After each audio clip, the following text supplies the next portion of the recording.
Welcome to our GBMS students teaching class, guys. I am Guruvin Mani. In this video, we are going to see about part 2 continuity of 12th standard lesson 1 economics.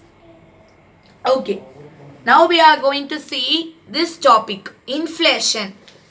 Inflation அப்படிங்கிறது எதோட topic கீழே வரும்னா scope of macro economics வாய்ப்புகள். ஓகேவா? Inflation refers to steady increase in general price level. So இதோட continuation வந்து next இங்க. Estimating the general price level by constructing the various price index numbers such as wholesale price index, consumer price index, etc. are needed. அதாவது inflation அப்படிங்கிறத என்ன சொல்றாங்க அப்படின்னா price level increase ஆகுறது. ஓகேவா? அதே மாதிரி பண வீக்கம் இதை குறிக்கிறது தான் இன்ஃப்ளேஷன். இதை எப்படி நாங்கள் எஸ்டிமேட் அப்படின்னா எப்படி மதிப்பிடுறது, ஜென்ரல் பிரைஸ் லெவல் அப்படிங்கிறது வந்து எப்படி தீர்மானிக்கிறது அப்படின்னு சொல்லி கொடுத்துருக்காங்க. Wholesale price index, wholesale market retail மார்க்கெட்னு இருக்கும். ஹோல்சேல் மார்க்கெட்னா ப்ரொடியூசர் கிட்ட இருந்து டைரக்டா ப்ராடக்ட்ஸ் எல்லாம் வாங்கிட்டு வந்துட்டு மொத்தமாக கடை போட்டு விற்கிறது. அதில் வந்து எப்படி செல் பண்ணும்போது அமௌண்ட் வந்து லெஸ்ஸாக தான் இருக்கும், ரொம்ப அதிகமாலாம் இருக்காது. கன்சியூமர் ப்ரைஸ் இண்டெக்ஸ் அப்படின்னு பார்த்தீங்கன்னா நம்மளோட ப்ரைஸ் இண்டெக்ஸை பற்றி மென்ஷன் பண்ணுறாங்க. ஓகேவா? So next business cycle. Business cycle அப்படிங்கிறது என்ன சொல்லியிருக்காங்க, almost all economies face the problem of business fluctuations and business cycle. அதாவது almost அப்படின்னா பொதுவாகவே எல்லாருமே பொருளாதாரத்தில் சந்திக்கப்படக்கூடிய ஒரு முக்கியமான விஷயம்தான் பிஸ்னஸில் ஏற்படக்கூடிய ஏற்ற இறக்கம், அதுக்கப்புறம் அந்த பிஸ்னஸ் சைக்கிள் அதாவது சுழற்சி. எடுத்தோடனே எல்லாத்துக்கும் பிஸ்னஸில் வந்து லாபம் மட்டும் வந்துடாது, லாபமும் வரும் நஷ்டமும் வரும், இந்த ரெண்டும் கலந்தது தான் பிஸ்னஸ். ஓகேவா? ஸோ இதுதான் ரொம்ப பெரிய ப்ராப்ளமாக இருக்குது அப்படின்னு சொல்லி கொடுத்துருக்காங்க. The cyclical movements, boom, recession, depression and recovery in the economy need to be carefully studied based on aggregate economic variables. So இதோட மூமெண்ட்ஸ்லாம் எப்படி இருக்கும், அதாவது இந்த பிஸ்னஸ் அப்படின்னு பொதுவாக எடுத்துட்டோம்னா இதோட நேச்சர் தன்மை வந்து எப்படிலாம் இருக்கும் அப்படின்னு கொடுத்துருக்காங்க. First boom. பூம் அப்படின்னா ஏற்றம், ரொம்ப ஹையாக இருக்கிறது. ரெசஷன் அப்படின்னா மந்த நிலை, அதாவது எந்த இம்ப்ரூவ்மெண்ட்டும் இல்லாமல் ஒரே பிளேஸில் ஒரே அமௌண்ட்டாக இருக்கிறது. அடுத்து வந்து டிப்ரெஷன், மனச்சோர்வு. இப்போ வந்து நம்ம நஷ்டம் அடைஞ்சிட்டோம் அப்படின்னா நம்ம வந்து அப்படி டிப்ரெஷன் ஆயிடுவோம் அப்படின்னு சொல்லுவாங்க. ஸோ ஃபீலிங் ஆகுறது. ஓகேவா? மனசோர்வு, நம்ம படக்கூடிய அந்த சோர்வை குறிக்கிறது தான் டிப்ரெஷன். ரெக்கவரி அப்படின்னா மீட்பு. இப்போ நான் வந்து உடம்பு சரியில்லாமல் இருந்தேன், கொஞ்சம் கொஞ்சமாக ரெக்கவரி ஆகிட்டு வராங்க அப்படின்னு சொல்லுவோம்ல. ஸோ நம்ம நஷ்டப்பட்டாலும் அதுலேருந்து மீண்டு நம்ம லாபத்துக்கு வரக்கூடியதான் recovery. In the economy need to be carefully studied based on aggregate economic variables. So இது மூலியமா நம்ம இந்த பொருளாதார மாற்றத்தை வந்து மாறுனதை மதிப்பிட முடியும் அப்படின்னு சொல்லி கொடுத்துருக்காங்க. ஓகேவா? So next point, poverty and unemployment, அதாவது வறுமை, அதுக்கப்புறம் வேலையின்மை. ஸோ அந்த பேரா நம்ம பார்ப்போம். The major problems of most resources rich nations are poverty and unemployment. This is one of the economic paradox. அதாவது நம்மளோட பொருளாதாரத்திலே ஒரு பெரிய பிரச்சனையா இருக்கிறது வந்து ரெண்டே ரிசோர்ஸ் தான். என்னது? பாவர்ட்டி அண்ட் அன்எம்ப்ளாய்மெண்ட், வறுமை, அதுக்கப்புறம் வேலையின்மை. வேலை இல்லாமல் இருக்கிறனால தான் வறுமை வருது, அப்படி தானே? இப்போ நம்மளுக்கு ஒரு ஒர்க்கு கிடைச்சதுன்னா நம்மளுக்கு வந்து வறுமை இருக்குமா? இருக்காது. ஸோ அந்த வேலையின்மை ஏற்படுறதுனால தான் வறுமையும் கூட சேர்ந்து வருது. ஸோ இதை தான் என்ன சொல்கிறாங்க அப்படின்னா this is one of the most economic paradox. அதாவது இதுதான் பொருளாதாரத்தோட ஒரு மிக முக்கியமான முரண்பாடாக இருக்குது, ஒரு ஆப்போசிட்டாக இருக்கிறது. ஓகேவா? இருக்குதுன்னு சொல்கிறாங்க. A clear understanding about the magnitude of poverty and unemployment facilitates allocation of resources and initiating corrective measures. அதாவது நம்ம வந்து இந்த பாவர்ட்டி அண்ட் அன்எம்ப்ளாய்மெண்ட், வறுமை, அதுக்கப்புறம் வேலையின்மை, இதை பற்றி நல்லா அளந்து வச்சுட்டு மெஷர் பண்ணி வச்சுட்டு அதுக்கப்புறம் அதோட வசதி, ஃபெசிலிட்டேட்ஸ்னா வசதி, அல்லொகேஷன்னா ஒதுக்கீடு. ஸோ இந்த மாதிரி வசதிகளை வந்து நம்ம ஒதுக்கீடு செய்து அதுக்கப்புறம் இந்த ரிசோர்ஸஸ் வளங்களை வந்து திருப்பி மெஷர் பண்ண ஸ்டார்ட் பண்ணால் இன்னும் கரெக்டாக இருக்கும் அப்படின்னு சொல்லி கொடுத்துருக்காங்க.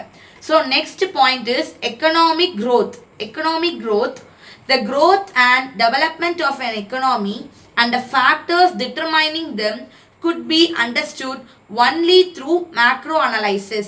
அதாவது இது ஒரு 5 மார்க் டீட்டெயில், இதை நல்லா படிச்சுக்கோங்க. இதில் என்ன சொல்லியிருக்காங்க அப்படின்னா அந்த பாயிண்ட்ல எக்கனாமிக் growth, அந்த பொருளாதார வளர்ச்சி, ஓகேவா, அதை வந்து எது தீர்மானிக்குது அப்படின்னா ஃபேக்டர்ஸ் தான் தீர்மானிக்குது.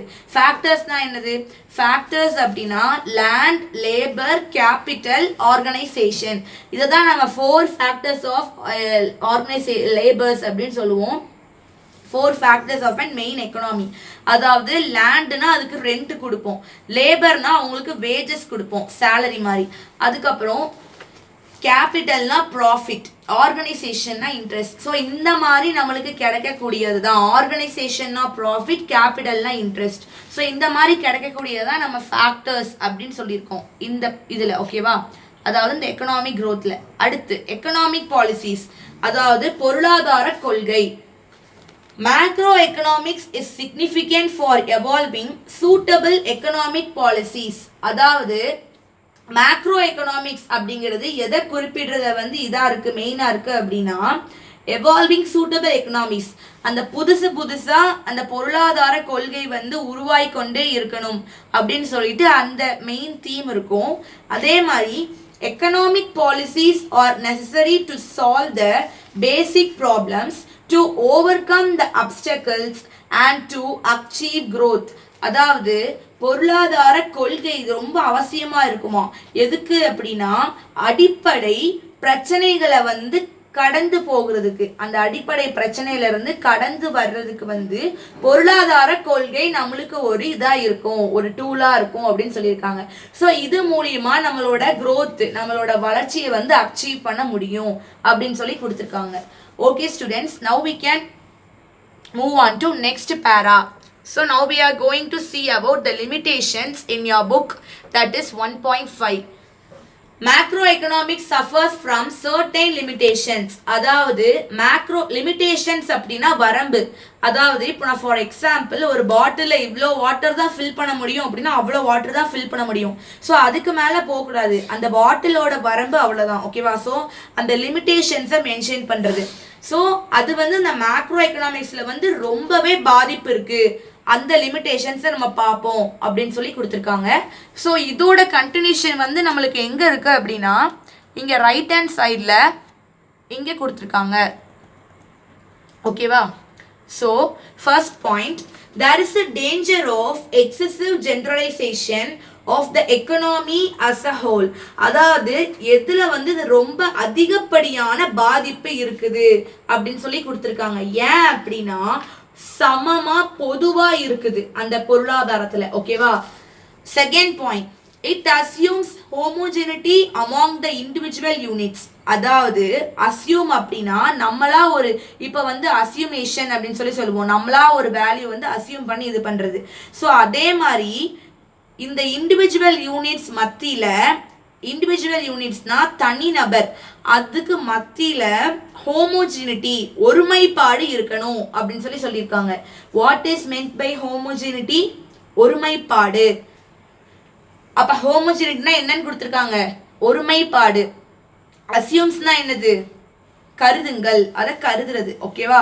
ஸோ இதுக்கு இண்டிவிஜுவல் யூனிட்ஸ்க்கு மத்தியில ஒரு ஒருமைப்பாடு நிலவ வேண்டும் அப்படின்னு சொல்லி கொடுத்துருக்காங்க. Okay, now we can move on to third para. There is a fallacy of composition. அதாவது பொருளாதாரத்தோட கலவையில ரொம்ப வீழ்ச்சி அடைந்திருக்கும் அப்படின்னு சொல்லி கொடுத்துருக்காங்க. What is good of an individual need not be good for nation and vice versa. அதாவது ஒரு தனி நபருக்கு எது வந்து நல்லதுன்னு தோணுதோ அது வந்து நம்மளோட தேசத்துக்கு நல்லதுன்னு தோணாது. அதே மாதிரி நம்மளோட தேசத்துக்கு எந்த ஒரு விஷயம் வந்து நல்லதுன்னு படுதோ அது நம்மளோட தனி நபருக்கு நல்லதுன்னு படாது. ஸோ இந்த மாதிரி 2 பேர்கிட்டயும் ஒரு வேரியேஷன் நடந்துக்கிட்டே தான் இருக்கும் அப்படின்னு சொல்லியிருக்காங்க. ஸோ நெக்ஸ்ட் லைன்ல பாருங்க, and what is good for a country is not good for an another country and at another time. இப்போ எப்படி வந்து ஒரு தேசத்துக்கு வந்து இந்த விஷயம் கரெக்டுன்னு படுதோ அந்த விஷயம் வந்து பீப்புள்ஸ்க்கு வந்து சரின்னு படாது. எந்த ஒரு விஷயம் வந்து பீப்புள்ஸ்க்கு சரின்னு படுதோ அது வந்து பாப்புலேஷன், அதாவது மக்களுக்கு வந்து சரியா படாது. அதே மாதிரிதான் ஒரு கண்ட்ரில இது சரி, நம்ம பண்றது சரி அப்படின்னு பட்டுச்சுன்னா ஆப்போசிட்ல உள்ள கண்ட்ரி வந்து என்ன இப்படி பண்றாங்க அப்படின்னு சொல்லிட்டு தப்பா நினைப்பாங்க. ஸோ கண்ட்ரில கூட அது வேரி ஆகும் அப்படின்னு சொல்லி கொடுத்துருக்காங்க. So last point is, many non-economic factors determine economic activities, but they do not find place in the usual macroeconomic books. அதாவது நிறைய நான் எக்கனாமிக் ஃபேக்டர்ஸ் வந்து எக்கனாமிக் ஃபேக்டர்ஸ் மாதிரியே ஒரு பிளேஸை வந்து நம்ம ஃபைன் பண்ணிடணும், பிடிச்சிடணும் அப்படின்னு சொல்லிட்டு ரொம்ப தீர்மானித்தலோட இருந்துச்சான்.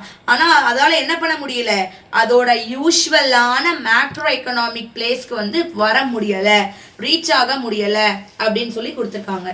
So next we can see 1.6 in your test book about the topic economic and its types. So இதுக்கு முன்னாடி நம்ம பார்த்த லாஸ்ட் கொஸ்டின், அதாவது ஸ்கோப் ஆஃப் மேக்ரோ எக்கனாமிக்ஸ் அப்படிங்கிறது ஒரு 5 மார்க் கொஸ்டின். அதே மாதிரி நம்ம ப்ரீவியஸ் வீடியோவில் இம்பார்ட்டன்ஸ் ஆஃப் மேக்ரோ எக்கனாமிக்ஸ்ன்னு பார்த்துருப்போம், அது 3 மார்க் கொஸ்டின். அப்புறம் ஃபர்ஸ்ட் இன்ட்ரோக்கு அடுத்து நம்ம ஒரு ஹெட்டிங் பார்த்துருப்போம், மீனிங் ஆஃப் மேக்ரோ எக்கனாமிக்ஸ் அப்படின்னு சொல்லிட்டு, அது வந்து 2 மார்க் கொஸ்டின்ஸ். ஓகேவா? ஸோ இப்போ நம்ம பார்க்க போகிற எக்கனாமி அண்ட் இட்ஸ் டைப்ஸ் இருக்குல்ல, ஸோ இதுவும் ஒரு 2 மார்க் கொஸ்டின்ஸ். அதுக்கு ஃபர்ஸ்ட் பேரா மட்டும் எழுதுனா போதும்.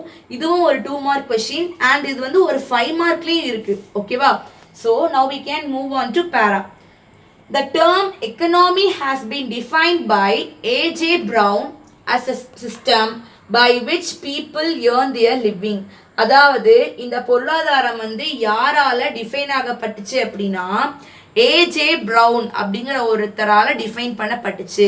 அதே மாதிரி இந்த சிஸ்டம் ஏன் கொண்டு வரப்பட்டுச்சு அப்படின்னா மக்கள் வந்து ஈஸியா தன்னோட வாழ்க்கைகளுக்கு தேவையான எல்லாத்தையும் ஏர்ன் பண்ணிக்கலாம் அப்படிங்கிற ஒரு நோக்கத்தினால தான் கொண்டு வந்துச்சு அப்படின்னு சொல்லி இதில் கொடுத்துருக்காங்க. J.R. Hicks defined as an economy is a cooperation of producers and workers to make goods and services that satisfy the wants of the consumers. So J.R. Hicks அப்படிங்கிறவங்க என்ன சொல்லியிருக்காங்க அப்படின்னா எக்கனாமி அப்படிங்கிறது வந்து ப்ரொடியூசர்ஸ்க்கும் ஒர்க்கர்ஸ்க்கும் ஒரு ஒத்துழைப்பு இருக்கணும், அப்படி தானே? இப்போ ப்ரொடியூசர்ஸ் அப்படின்னா குட்ஸை வந்து ப்ரொடியூஸ் பண்ணுறவங்க, ஐடியா ரீக்ரியேஷன்லாம் கொடுக்குறவங்க. ஸோ ஒர்க்கர்ஸ் வந்து அதில் ஒர்க் பண்ணி எல்லாத்தையும் ஃபினிஷ் பண்ணக்கூடியவங்க.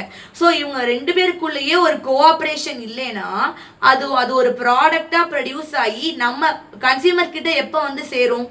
ஸோ ஒரு குட்ஸ்னாலும் சரி ஒரு சர்வீஸ்னாலும் சரி, குட்ஸ்னா எந்த விதமான ப்ராடக்ட் சரக்குகளை செல் பண்ண வேண்டியது இருந்தாலும் சரி, சர்வீஸ் ஒரு ஹாஸ்பிட்டலில் வந்து ஒரு டாக்டர் வந்து பேஷண்ட்ஸ்க்கு ஃப்ரீ ட்ரீட்மெண்ட் பார்த்தாலும் சரி, இந்த மாதிரி இந்த குட்ஸையும் சர்வீசஸையும் கோஆப்ரேஷன் ஒத்துழைப்போடு இருந்தால் நம்மளோட மனிதர்களோட தேவையை நம்ம வந்து பூர்த்தி பண்ண முடியும் அப்படின்னு சொல்லியிருக்காங்க. ஆனால் நம்ம என்ன பண்ணாலும் மனிதர்களோட ஆசைகள் வந்து என்ன செய்யாது, அடங்கியே போகாது. திருப்பி எனக்கு இது வேணும் இது வேணும்னு சொல்லி கேட்டுக்கிட்டே இருக்கக்கூடிய ஒரு மைண்டு தான் நம்மளோட மைண்ட். ஓகேவா? So now we can move on to next para. In short, an economy is referred to any system or area where economic activities are carried out. So இந்த பேரால வந்து எக்கனாமி அதோட டைப்ஸ்குள்ள டெஃபினிஷன் கொடுத்துருக்காங்க. Next பேரால நம்ம என்ன பார்க்க போகிறோம் அப்படின்னா எக்கனாமி அப்படிங்கிறதுக்கு ஒரு ஃப்ளோ சார்ட் மாதிரி கொடுத்துருக்காங்களாம். Each economy has its own character. Accordingly, the functions or activities also vary. அதாவது ஒவ்வொரு பொருளாதாரத்தோட இதுக்கும் ஒவ்வொரு தனித்தனியான கேரக்டர் இருக்கு. அந்த குட்ஸ்னாலும் சரி அந்த ப்ராடக்ட்ஸ்னாலும் சரி எதுனாலும் சரி. அதே மாதிரி ஃபங்க்ஷன்ஸ் ஆர் ஆக்டிவிட்டீஸ். ஃபங்க்ஷன்ஸ்னா என்னது? நம்ம பண்ணக்கூடிய செயல்கள், விஷயங்கள் இது எல்லாமே சேமா இருக்காது, வேரி ஆயிட்டே தான் இருக்கும் ஒவ்வொரு விதத்திலையும் அப்படின்னு சொல்லி கொடுத்துருக்காங்க. And at the last, the functioning of an economy by its activities is explained in flow chart. அதாவது இதுக்கு அடுத்து வரக்கூடிய ஒரு ஃப்ளோ சார்ட்ல வந்து எக்கனாமி அப்படிங்கிறத பேஸ் பண்ணி நம்மளுக்கு எப்படிலாம் கொடுத்துருக்காங்க அப்படிங்கிறத நம்ம பார்ப்போம்.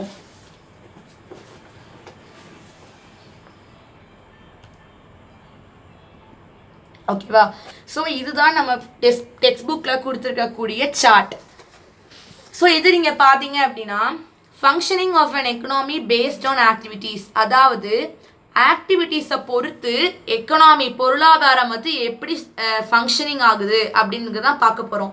க்ரோத். ஸோ இந்த க்ரோத் அப்படிங்கிறதுக்கு இங்கே ஒரு டயக்ராம், இங்கே ஒரு ஆரோ மார்க் போட்டிருக்காங்க. ஸோ இங்கேயும் டிவைட் ஆகுது. ஸோ இந்த வளர்ச்சி அப்படிங்கிறது வந்து production activity, consumption activity. Produce பண்ணவங்கிட்டையும் இருக்கும் அந்த வளர்ச்சி. ஸோ கன்சம்ஷன் ஆக்டிவிட்டி நம்ம கிட்டேயும் அதை சொல்கிறாங்க. ஓகேவா? ஸோ இதில் வந்து எப்படி வருதுன்னா exchange activity. So production activity, consumption activity அப்படிங்கிறது வந்து இந்த க்ரோத்தோட கனெக்ட் ஆகுது.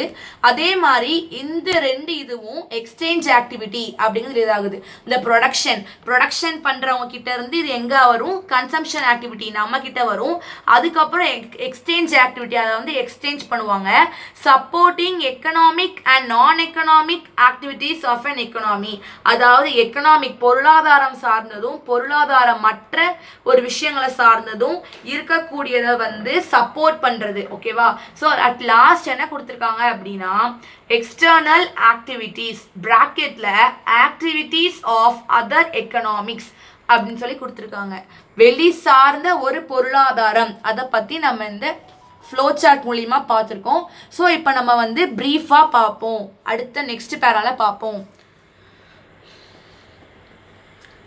In an economy, the fundamental economic activities are production and consumption. So பொருளாதாரத்துல ஒரு அடிப்படையான பொருளாதார ஆக்டிவிட்டீஸ், செயல்பாடுகள் என்ன அப்படின்னா ப்ரொடக்ஷன், கன்சம்ஷன், உற்பத்தி பண்றதும் அதை வந்து நம்ம வந்து வாங்கி அதை வந்து பயன்படுத்துறது தான். So these two activities are supported by several other activities. இந்த ரெண்டு ஆக்டிவிட்டீஸுமே எங்களுக்கு மித்த விஷயங்களை பண்ணதுக்கு ரொம்ப சப்போர்ட்டாக இருந்துச்சு அப்படிங்கிற மாதிரி. So now we can move on to next line. The ultimate aim of these activities is to achieve growth. ஆனால் இதோட உன்னதமான கருத்து என்ன அப்படின்னா நம்ம வந்து வளர்ச்சியை அச்சீவ் பண்ணிடணும், அடைஞ்சிடணும் அப்படிங்கிற ஒரு மெயின் ரீசன் தான். ஓகேவா? So next point, the exchange activity supports the production and consumption activities. நீங்க வந்து அந்த என்ன சொல்றாங்க அப்படின்னா எக்ஸ்சேஞ்ச் ஆக்டிவிட்டி அப்படிங்கிறது எக்ஸ்சேஞ்ச் ஆகி போகிறது. நம்ம அந்த ஃப்ளோ சார்ட்ல பார்த்தோம்ல. ஸோ அதுதான் எதை சப்போர்ட் பண்ணும் அப்படின்னா ப்ரொடக்ஷன் அண்ட் கன்சம்ஷன் ஆக்டிவிட்டீஸை சப்போர்ட் பண்ணக்கூடியது எது? Exchange activity. ஸோ இப்போ நம்ம அடுத்து பார்ப்போம். These activities are influenced by several economic and non-economic activities. So இந்த ஆக்டிவிட்டீஸ் வந்து எக்கனாமிக், நான் எக்கனாமிக் ஆக்டிவிட்டீஸ் அப்படின்னு சொல்லிட்டு 2 டைப்ஸாக இருக்கு அப்படின்னு சொல்லி கொடுத்துருக்காங்க. ஸோ அதில் எக்கனாமிக் ஆக்டிவிட்டீஸ் என்னதுலாம் அப்படிங்கிறத பார்ப்போம். Transportation, banking, advertising, planning, government policy and others. டிரான்ஸ்போர்ட்டேஷனாக நமக்கு தெரியும், நம்ம ட்ராவல் பண்ணிட்டு போய் வர்றது. பேங்கிங் நம்மளோட பணம் விஷயமா சம்மந்தமாக இருக்கிறது. அட்வர்டைசிங் நம்மளோட ப்ராடக்ட் வந்து செல் ஆகணும் அப்படின்னா நம்ம திருப்பி அட்வர்டைஸ் பண்ணிட்டு இருக்கிறது. பிளானிங் ஒரு விஷயம் பண்ணணும் அப்படின்னா இப்போ ஃபார் எக்ஸாம்பிள் நம்ம வந்து நாளைக்கு ஒரு டூர் போகிறோம் அப்படின்னா அதுக்கு முந்தின நாளே நம்ம என்ன செஞ்சுருவோம், பிளான் பண்ணி எல்லாத்தையும் ப்ரிப்பேர் பண்ணி என்ன ட்ரெஸ் போடணும், எப்படி நம்ம கிளம்பணும், என்ன டைமுக்கு ரீச் ஆகணும், எந்த வெஹிக்கிளில் போகணும் அப்படிங்கிறத முதற்கொண்டு நம்ம பிளான் பண்ணி வச்சுருவோம். அப்படி தானே? ஸோ அந்த பிளானிங் இருக்கணும். அதுக்கப்புறம் கவர்மெண்ட் பாலிசி, பொருளாதார அந்த அரசாங்கத்தோட கொள்கைகள் மூலயமா நம்ம பின்பற்றோம் அப்படின்னா இந்த எக்கனாமிக் ஆக்டிவிட்டீஸ் இந்த இதை வந்து முழுமையாக நம்ம அடைய முடியும். அடுத்து பார்த்தீங்கன்னா இது வரைக்கும் நம்ம பார்த்தது எக்கனாமிக் ஆக்டிவிட்டீஸ் மட்டும்தான். அடுத்து வந்து நான் எக்கனாமிக் ஆக்டிவிட்டீஸ், அதாவது என்விரான்மெண்ட். ஓகேவா? Environment, health education, entertainment, governance regulations etcetera. என்னெல்லாம் கொடுத்துருக்காங்க? என்விரான்மெண்ட் சுகாதார அந்த தூய்மை, அதுக்கப்புறம் கவர்னன்ஸ் ரெகுலேஷன்ஸ், எஜுகேஷன் படிப்பு சார்ந்தது, அதுக்கப்புறம் ஹெல்த் உடம்பு சார்ந்தது, ஓகேவா. என்டர்டைன்மெண்ட் நம்ம வந்து ஃப்ரீயாக இருக்கணும் அப்படிங்கிறதுக்காண்டி அந்த டைமில் நம்ம எடுக்கக்கூடிய இது எல்லாமே என்ன சொல்கிறாங்க அப்படின்னா நான் எக்கனாமிக் ஆக்டிவிட்டீஸ். ஸோ நம்ம புரிஞ்சுக்கணும் எது எக்கனாமிக் ஆக்டிவிட்டீஸ், எது நான் எக்கனாமிக் ஆக்டிவிட்டீஸ் அப்படின்னு சொல்லிட்டு. Next point, in addition to these supporting activities, external activities from other economies such as import, export, international relations, immigration, foreign investment, foreign exchange earnings, etc. also influence the entire functioning of an economy. அதாவது இது வரைக்கும் நம்ம பார்த்தது economic ஆக்டிவிட்டியும் நான் economic ஆக்டிவிட்டியும் மட்டும்தான். ஆனால் இதில் நம்ம அடுத்து பார்க்க போகிறது என்னது அப்படின்னா எக்ஸ்டர்னல் ஆக்டிவிட்டீஸ், அதாவது வெளிப்புறம் சார்ந்த ஒரு செயல்கள், ஓகேவா. அதை நம்ம எப்படிலாம் சொல்லுவோம்? இம்போர்ட், இப்போ நம்மளோட கண்ட்ரில வந்து ஒரு ப்ராடக்ட் இல்லை அப்படின்னா இன்னொரு கண்ட்ரில இருந்து வர வைக்கிறது, ஸோ இம்போர்ட், ஓகேவா, இறக்குமதி. அதே மாதிரி எக்ஸ்போர்ட்னா இப்போ நம்ம கண்ட்ரில ஒரு ப்ராடக்ட் வந்து நல்லா இருக்கு அப்படின்னா அதை வந்து வேற கண்ட்ரிக்கு செல் பண்றது, ஸோ அதை வந்து என்ன சொல்லுவோம்னா ஏற்றுமதி அப்படின்னு சொல்லுவோம். இன்டர்நேஷ்னல் ரிலேஷன்ஸ் சர்வதேச உறவு, அந்த வேர்ல்டு ஃபுல்லாக இருக்கக்கூடிய ரிலேஷன்ஸ். அதுக்கப்புறம் இம்மைக்ரேஷன், அதாவது நம்ம இருக்கக்கூடிய ஒரு பிளேஸை விட்டு வேற பிளேஸ்க்கு ஷிஃப்ட் ஆகிறது தான் நம்ம இம்மைக்ரேஷன் அப்படின்னு சொல்லுவோம். So at last foreign investment, foreign exchange earnings.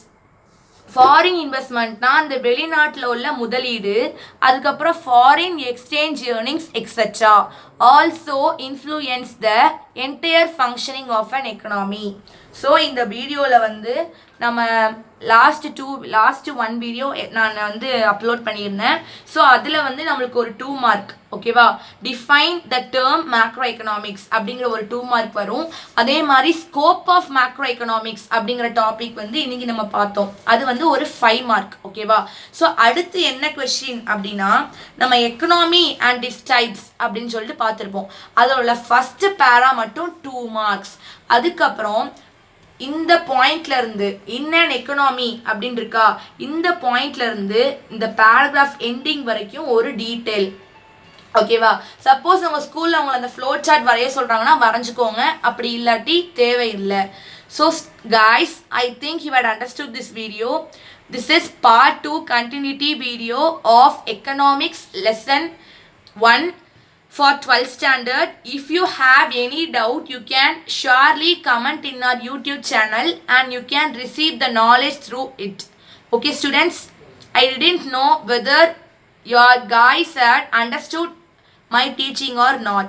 So if you have any doubt, you can surely comment in our YouTube channel. We will surely reply and clarify your doubts. Thank you for watching.